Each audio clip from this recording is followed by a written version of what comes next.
અરવલ્લીના મોડાસામાં પહાડપુર ગ્રુપ સેવા સહકારી મંડળીમાં ચાલી રહેલા વિવાદો વચ્ચે મોટો વહીવટી ફેરફાર કરવામાં આવ્યો છે। ચૂંટણી પ્રક્રિયામાં નિયમોના ભંગના આક્ષેપો અને બોર્ડ ઓફ નોમિનીઝના વચગાળાના હુકમ બાદ જિલ્લા રજિસ્ટ્રારે કલમ 81 હેઠળ કડક કાર્યવાહી કરીને મંડળીની વર્તમાન વ્યવસ્થાપક કમિટીને દૂર કરી દીધી છે। કોર્ટે ચેરમેન, વાઇસ ચેરમેન અને સમગ્ર કમિટીને તમામ કામગીરીથી રોકી દેતા હવે સાબરકાંઠા જિલ્લા મધ્યસ્થ સહકારી બેંકના પ્રતિનિધિની આગામી 6 મહિના માટે વહીવટદાર તરીકે નિમણૂક કરવામાં આવી છે। વહીવટદાર હવે જિલ્લા રજિસ્ટ્રારના સીધા નિયંત્રણ હેઠળ મંડળીનો વહીવટ સંભાળશે, પરંતુ આ વહીવટી ફેરફાર અને નિમણૂક બાદ મંડળીના દરવાજા બંધ રહેતા ખેડૂતો મુશ્કેલીમાં મુકાયા છે। મંડળી ન ખુલવાને કારણે ખેડૂતોને તેમના જરૂરી કામકાજ માટે ભારે હાલાકીનો સામનો કરવો પડી રહ્યો છે, કે જેનાથી સ્થાનિક ખેડૂતોમાં રોષ જોવા મળી રહ્યો છે।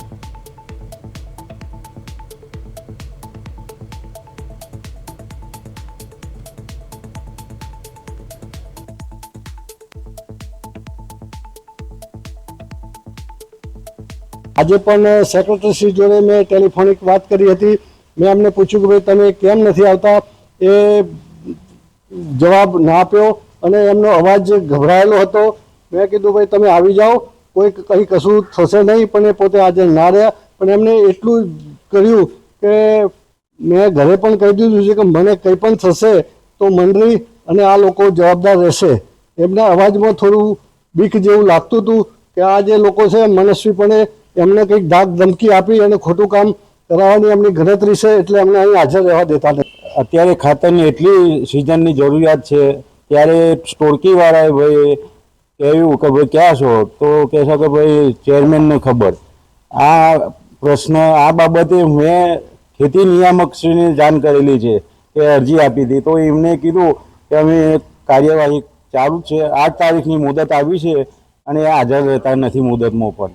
અને આ સેવા મંડળીમાં આ લોકોને સભાસદોને તકલીફ પડે છે, તો જલ્દી આની અંદર જે ઉચાપત થઈ છે એનો કોઈ નિકાલ આવતો નથી અને સેક્રેટરી તથા ચેરમેનશ્રી હાજર રહેતા નથી। સેક્રેટરીની જગ્યાએ અત્યારે હાલ પૂરતો કામ ચલાવવા માટે પેલા વહીવટદારની નિમણૂક કરવામાં આવી છે। વહીવટદારે આવી અને એમનું રોજ કામ કરેલું છે કાલે, અને 4 જગ્યાએ એક ઓફિસમાં અને ગોડાઉનની અંદર 4 તારા મારેલા છે।